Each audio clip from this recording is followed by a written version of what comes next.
पुढली बातमी अशी की लोकमाता अहिल्यादेवींची 300वी जयंती देशभरात उत्साहात साजरी करण्यात येते।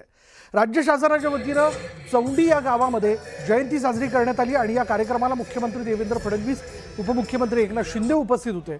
चौंडी हे गाव अहिल्यादेवी होळकर यांचं जन्मगाव आहे। हे खऱ्या अर्थानं प्रेरणा आणि ऊर्जा केंद्र असल्याचं फडणवीस यांनी म्हटलंय। या देशामध्ये जेवढी कल्याणकारी राज्य झाली त्यात छत्रपती शिवाजी महाराज यांच्यानंतर दुसरं नाव कोणाचं घ्यायचं असेल तर ते अहिल्याबाई होळकर यांचं घ्यावंच लागेल असंही फडणवीसांनी म्हटलं।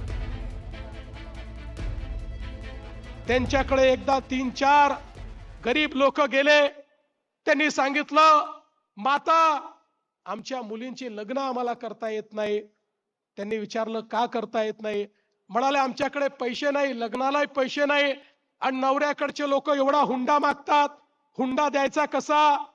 त्याच दिवशी अहिल्या मातांनी फरमान काढलं, हुंडा देणं आणि हुंडा घेणं दोन्ही गुन्हा समजला जाईल आणि हुंडा बंदी त्या ठिकाणी अहिल्या मातांनी केली आणि सगळ्या मुलींची लग्न लावून दिली।